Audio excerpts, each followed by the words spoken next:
Something else that I'm really curious about is like when you went to Hong Kong, obviously the language was a huge part of that. But what other like cultural differences were there that you had to adapt to? Well, when I got there, obviously heat is a huge factor as well, right? Because I'm born and raised in Northern Ireland. We don't really see the sun. We see the sun for several weeks a year. The weather here, which is probably why my wife's nudging me, going, maybe we should move, because it can be quite depressing. It is depressing, to be honest. But the weather, because of just how hot and how humid, you'll understand that being out in Asia, it's just different.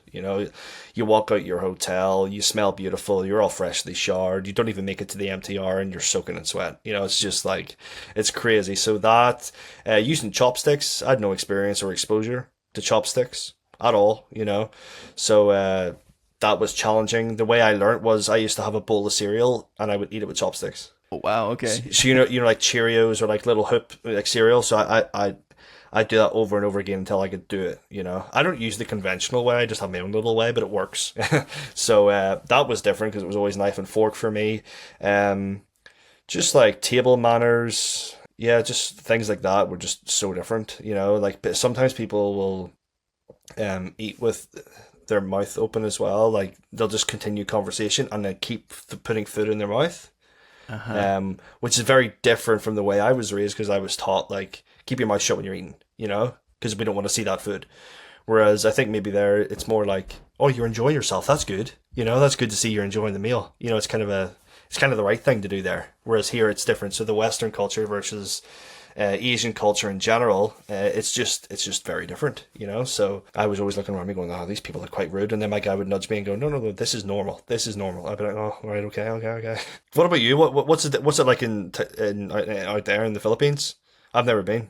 Actually, so this year in May, I went to the Philippines, but it was my first ever time there. So I spent a lot of time learning Tagalog and meeting Filipinos here in Canada. Because I've met a lot of Filipinos in Hong Kong. There are a lot of the helpers and stuff that they go there. Obviously, there's a bit more money to be made, and so they go there. And a couple of the guys that were actually doing the same thing as me were from the Philippines. They came over to Hong Kong to do sort of missionary service as well and tried to learn Cantonese, which is cool. But when you say Tagalog, say it again. Tagalog. You sound exactly like him. Yeah, it's pretty good. Well, I had a lot of exposure to the language and to the culture before I went there. So like I had spoken it for almost like 9 or 10 years. Well, I guess 9 years before I went there. Why is that? I had a girlfriend from the Philippines. That was my very first exposure to it. It's always a woman, isn't it? Yeah, I mean, there's no greater motivation than wanting to connect with, your partner's culture and language. I've had DMs, and people's like, my girlfriend is from Hong Kong. Can you help me say this? Or I want to learn Cantonese. Can you help me? I'm like, I can't help you do everything, but here's a phrase. Like. No, I decided early on, like, I am going to learn this language. Like a month into the relationship, I was like, there's no way I'm not going to speak this. And we were together for 4 years in total. So I had a ton of exposure to that. So, but like you said, there are Filipinos working all over the world, right? And especially in Canada and in North America, I suppose in general. We have them. Right? We have quite a few here as well. They're international. So I can speak Tagalog every day here if I wanted to. Like I didn't need to go to the country necessarily to speak the language, and I absorbed some of the culture through that as well. But this year was the first time I'd ever actually been to the country, and so okay. It was different. Like there were definitely some things that were different than I was expecting, but there was also a feeling of familiarity. Like I was pretty acquainted with kind of how Filipino culture was, and of course I could communicate with people in Tagalog, so that helped. But yeah, in terms of like specific cultural differences, yeah, I don't know. I mean, Filipinos are quite direct. Yeah, and so that would be quite the same in Hong Kong. It can be quite offensive sometimes the way they say things. Yeah, very, very direct, very, very blunt. How about like your physical appearance, for example? Oh, 100%. Like I got married and I was very young. I was only 20, and I was very, very, very, very, very, very lean. Very, very lean. I was maybe only 80 kilos, let's say. For me, it's 6'3". That's quite lean. Wow. Yeah.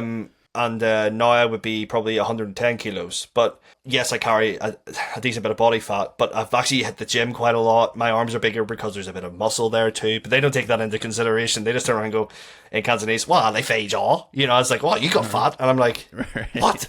Like, I'm just different, you know? But they say it, like, they say it to my wife, you know, like, and it's their aunt, and it's like, "Wow, they fade jaw." And I'm like, "What? That's not something you say to a woman," you know? Like, but that's just the way they are. Yeah, Filipinos are definitely like that as well with certain things. Like they'll just tell you how it is. They're just like, nah, Yeah. and so that took a little bit of getting used to. I think another thing that is probably a common thing in a lot of Asian countries is the level of respect, like speaking in a way that's different when you're talking to elders versus younger people, and that's something that's usually tied up in the linguistics as well. And so I did learn that. I had to learn that early on with Tagalog, that like you use different words and having like honorifics, like titles for people.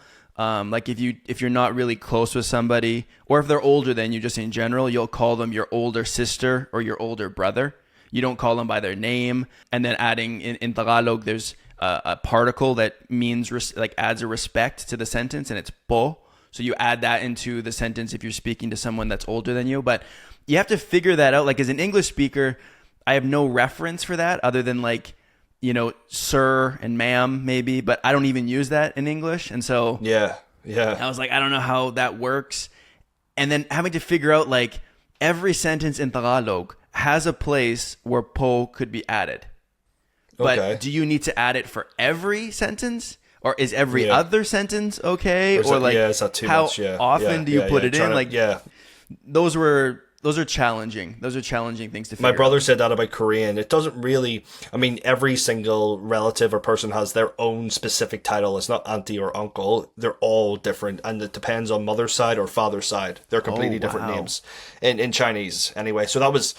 I forget them now. Like, yeah, I'm like, okay, your dad's older aunt is okay, and your dad's younger sister or brother, they're all different titles. So that was mind-boggling for me. But like my brother said the same sort of thing you're referring to about Korean. It's like when you're speaking to somebody older than you speak differently, and you use different words to address them and things like that. And when you're speaking to a little guy who's maybe 12 or 13, you speak to him completely different to a woman in her 30s. I was like, that's, you're always switching it up depending on who you're speaking to. Is stressful, you know, and you're trying to learn the language. That's, yeah, difficult, but yeah.